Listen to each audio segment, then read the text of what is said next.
Hi hello welcome back my channel. நம்ம இன்றைக்கி இந்த வீடியோவில் எதை பற்றி பார்க்க போகிறோன்னா 3 month post pregnancy weight loss journey day 24 தான் பார்க்க போகிறோம். சரி, நம்ம வெயிட் லாஸ் ஜர்னி ஸ்டார்ட் பண்ணி 24 days ஆகுது. அதாவது நம்ம நாள் 1 ஆரம்பிக்கும் போது நமக்கு எதுவுமே தெரியாது. நம்ம ஒரு வெயிட் லாஸ் ஜர்னி ஸ்டார்ட் பண்ண போகிறோம், நம்மளோட வெயிட் எப்படியாவது நம்ம குறைச்சிருவோம் அப்படின்னு சொல்லி ஒரு நம்பிக்கையில் தான் இந்த வெயிட் லாஸ் ஜர்னியை ஸ்டார்ட் பண்ணோம். ஆனால் இப்போ வெற்றிகரமாக 24 நாள் வந்துட்டோம். ஆனால் இதில் நம்ம எதுவுமே எப்படி சொல்கிறது, எந்த ஒரு தவறும் செய்யாமல் நம்ம வரல. எல்லா தவறுமே செய்து நம்மளை நாமளே திருத்தி நம்ம இந்த ஒரு வெயிட் லாஸ் ஜர்னியில் போயிட்டுருக்கோம். அதனால் இது உங்களுக்கு எப்படியும் ஒரு நல்ல ஒரு பாடமாக இருக்கும். அதோட நம்மளே நம்மளோட மனசை கட்டுப்படுத்தி நம்ம இந்த வெயிட் லாஸ் ஜர்னியில் இவ்வளோ நாள் வந்திருக்கோம். அதுக்காகவே உங்கள் எல்லாத்துக்குமே ஒரு அப்ரிஷியேஷன். ஓகேவா? எப்படியோ நம்ம 24 நாள் தாக்கு பிடிச்ச நம்மளால் இன்னும் 2 மாதம் தானே, அதை நம்மளால் தாக்கு பிடிக்க முடியாதா? கண்டிப்பாக முடியும். ஆனால் எனக்கு அடுத்தது ஒரு தடைக்கல் மாதிரி வந்தாச்சு. என்னென்னா, நான் இன்றைக்கி நைட்டு சென்னைக்கு கிளம்ப போகிறேன். ஸோ இந்த 2-3 நாள் நான் அங்கே ஸ்டே பண்ண வேண்டியது இருக்கும். ஏன்னா எங்கள் அண்ணா சென்னையில் தான் இருக்காங்க. ஸோ அவங்கள பார்க்க தான் நாங்கள் கன்னியாகுமரியிலேருந்து சென்னைக்கு போகிறோம். ஸோ இந்த 2-3 நாள் என்னோடய டயட் என்ன ஆக போகுது அப்படிங்கிறதே எனக்கு தெரியலை. ஆனால் நம்ம டயட் இருக்கணும், நம்மளோட வாயை கட்டுப்படுத்தி இருந்தால் தான் நம்மளோட வெயிட் லாஸ் குறையும். ஸோ நான் எப்படி என்னோடய வெயிட் லாஸ் ஜேர்னியில் இந்த 3 நாளை கடக்க போகிறேங்கிறது எப்படின்னு எனக்கு தெரியலை. ஆனால் நம்ம நல்லபடியாக கடந்தாகணும். ஸோ நம்ம எப்படி இந்த வெயிட் லாஸ் ஜேர்னியை நல்லபடியாக கொண்டு போகிறேன் அப்படிங்கிறத இந்த வீடியோவில் இந்த 2-3 நாளில் பார்ப்போம். ஓகேவா? நம்ம இவ்வளோ நாள் நிறுத்தி வச்சதை இந்த 2-3 நாளில் நம்ம எடுத்துடக்கூடாது. ஏன்னா நம்ம ட்ராவல் பண்ணி போகும்போது ஒவ்வொரு இடத்துலையும் நிறுத்தும் போது நம்ம அங்கேருந்து இதை வாங்கி சாப்பிட்லாமா, நம்ம ட்ரெயின்லேயே சும்மாலாம் இருக்கோம், இல்லை பஸ்லேயே சும்மாலாம் இருக்கோம்னு சொல்லி நம்மளோட வாயை நம்மளால் கட்டுப்படுத்த முடியாது.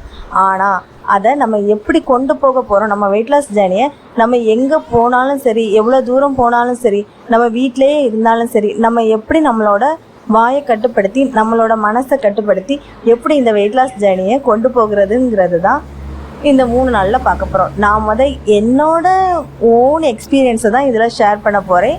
பார்த்துக்கோங்க. ஓகேவா? சரி, நான் இன்றைக்கி என்னென்ன சாப்பிட்டேன்னு நான் இப்போ சொல்கிறேன். ஓகேவா?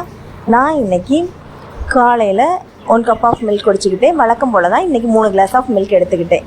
காலையில், ஈவினிங், நைட்டு பஸ்ஸில் போகிறதா இருந்தாலும் நாங்கள் ஃப்ளாஸ்கில் மில்க் வச்சுருந்தோம். ஸோ நான் அதே தான் குடிச்சிக்கிட்டேன். சரியா? அதுக்கப்புறம் காலையில் டிஃபனுக்கு 2 இட்லியும் தேங்காய் சட்னியும் வச்சு எடுத்துக்கிட்டேன். அதோட மதியத்துக்கு சாதம், அதாவது புளியோதரை இருக்குல்ல, அதுவும் அது கூட கேரட் பொரியலும் வச்சு எடுத்துக்கிட்டேன்.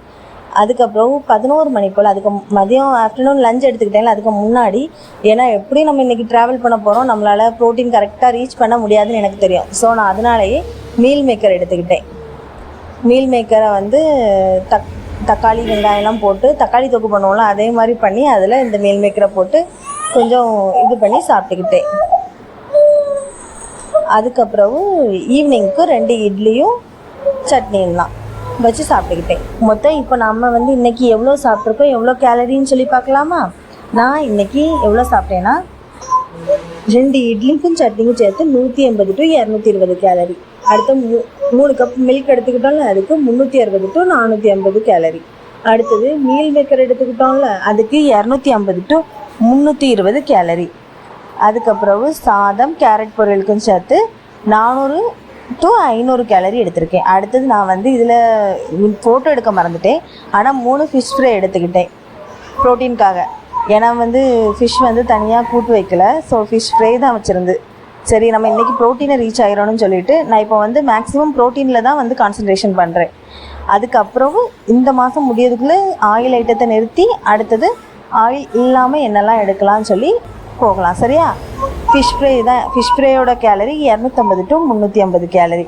அடுத்தது 2 இட்லி சட்னி, நைட்டுக்கும் அதானே எடுத்துக்கிட்டேன். அதுக்கு 180 to 220 கேலரி. மொத்தம் நான் இன்றைக்கி எடுத்துக்கிட்டது 1650 to 2000க்கு மேலே கேலரி போயிட்டு. ஆனால்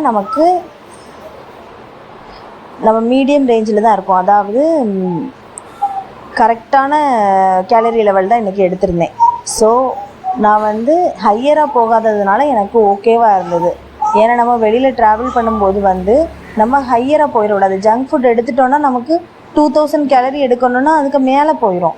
ஸோ நான் வந்து இன்றைக்கி இதுக்குள்ளேயே முடிஞ்சது. சரி, நான் அதிகமாக கேலரி எடுக்கலை, ஜங்க் ஃபுட் எடுத்துக்கலை, அதில் வந்து நான் ரொம்ப தெளிவாக இருந்தேன். ஜங்க் ஃபுட் எடுக்கக்கூடாது, இந்த 3 நாள் என்ன ஆனாலும் சரி ஜங்க் ஃபுட் எடுக்கக்கூடாது அப்படின்னு சொல்லி நான் தெளிவாக இருக்கேன்.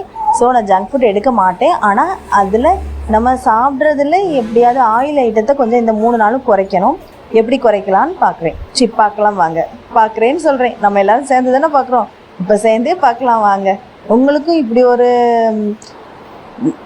ட்ராவல் பண்ண வேண்டியது இருக்கும், ஏதாவது ஃபங்க்ஷன் வீட்டுக்கு போக வேண்டியது இருக்கும், அப்படின்லாம் இருக்கும்போது நீங்கள் எப்படி உங்களோட வெயிட் லாஸ் ஜேர்னியில் எப்படி சர்வைவ் ஆகி போனீங்கிறத என்னோட கமெண்ட்டில் சொல்லுங்கள். ஓகேவா?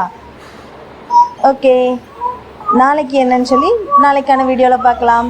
நாளைக்கு சென்னையிலேருந்து தான் நான் வந்து வீடியோ எடிட் பண்ணி போடணும். ஸோ நாளைக்கு என்ன சாப்பிட்டேன்னு சொல்லி நாளைக்கு நான் வீடியோவில் போடுறேன். ஓகேவா? பாய் பாய். நாளைக்குள்ள வீடியோவில் பார்க்கலாம்.